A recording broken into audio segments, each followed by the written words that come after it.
Then I went again. Well, he said, spiritual dimension. How precious and how important in the world. If you have a family, everyone else was astonished.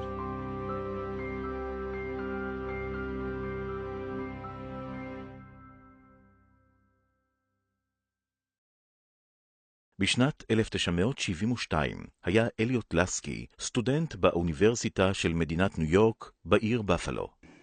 I grew up from, went to yeshivas, kept Shabbos, and at the age of 18, as many people back in the 60s started having questions and totally left the derech. Back in 1972, I was on a concert tour with the Rolling Stones on their American tour. It was a 2-month summer tour. I was 24 years old at the time, and not exactly a spiritual experience, let's say, but several months later after that tour, I had a friend contact me from California that just came to New York through France. He was a Zen Buddhist, not Jewish.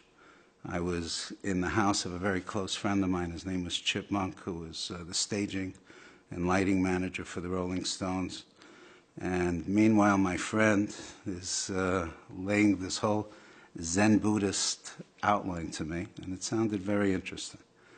And for some reason, spiritually, I awakened. And I'm asking myself, how can Yiddishkeit be right and the whole world wrong? That was the question that kept on percolating in my mind. And I had a close relationship with Rabbi Garari, who was the shliach in Buffalo. At the time, I was in the University of Buffalo, even though I was taking time off for the music industry. And I called him. And I started sharing some of the questions with him. I was in New York at the time. And he said, there's only one person that could help you, and that's the Lubavitcher Rebbe. He gave me an address. Go to 770 Eastern Parkway, meet my brother-in-law. I believe his name was Yossi Hendel. You seek him out, and you come exactly at this time. It was a bitter cold winter day in January of 1973. You'll meet my brother-in-law, and the Rebbe will be going. He's coming from the Oyel to daven Mincha, and he'll come out in front of 770, and maybe you'll have an opportunity to talk to him. And I'll try to paint a picture of what I looked like at the time.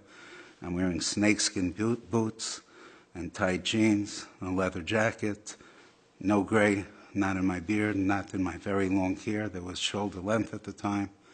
I'm waiting outside, and I saw an old limousine pull up, and I remember Yossi moved back away from me, and distinguished Rav comes out of the car, and I go over and approach the Lubavitcher Rebbe.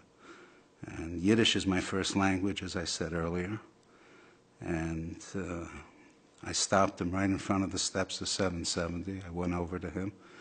And in Yiddish, and I learned Yiddish at home, so there's going to be some grammatical and errors in it, but I stopped the Rebbe and said, Schuldig, instead the Lubavitcher Rebbe.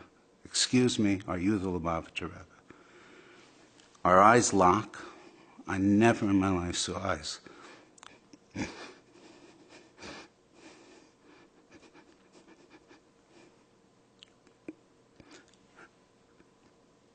Never saw eyes like the Rebbe's eyes before. And he didn't say, yes, I am the Rebbe. He didn't say no. He said, was ist dein Name und von wann bist du? What is your name and where are you from? I give him my name, tell him where I'm from, where my parents are from. And I said, ich habe eine Frage. I have a question. He says, frag, ask. And I ask him, and our eyes are locked. It's all of a sudden, it's like there's nothing around us, it's just the two of us. It was an incredibly spiritual experience for me. And I asked him, wo ist Gott? Where is God? And the Rebbe answers me, Umetum, every place. I said, ich weiß. I know. Aber avu, but where? And he answers again. In Yiddish we're talking. Umitum in alles, in everything, in every place. In a beam, in a tree, in a stein, in a stone. I'm quoting word for word. And I say to the Rebbe, Ich weiß, aber avu. I know, but where? And he said something that really blew me away, so to speak. He said, in dein Herz, ob das ist wie du fragst, in your heart, if this is how you're asking. I found that it would be difficult to express myself in philosophical terms in Yiddish. I asked him if I can switch to English, and he said, speak in English. And our eyes are still totally locked. I felt like we were transported to another time, to another place, really transcending the physical bounds. And I asked him, isn't it when we say, Shema Yisrael, Hashem Elokeinu, Hashem Echad, whether you are a Jew or a black man or an Indian, there's only one God for all of us.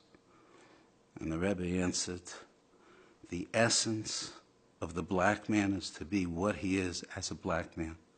And the essence of the Indian is to be what he is as an Indian. And the essence of the Jew is tied to Hashem Yisborach through Torah and mitzvahs. And those, for me, was very, very powerful words. We spoke for approximately 15 minutes on the steps of 770 in a very, very bitter, cold day in January. And he gave me two things to do.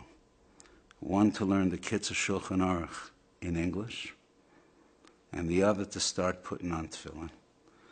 The Rebbe went on. I guess I must have kept him for Mincha. And I went back to my friend's place. I didn't change the next day. I didn't change 2-3 weeks later. But about 2-3 months down the line, I started putting on tefillin, which I had not put on for several years. From that day till today, I've never missed. And as they say, mitzvah gereres mitzvah, one mitzvah leads to another mitzvah. Baruch Hashem, today I have 4 beautiful children, all of them in Derech Hashem.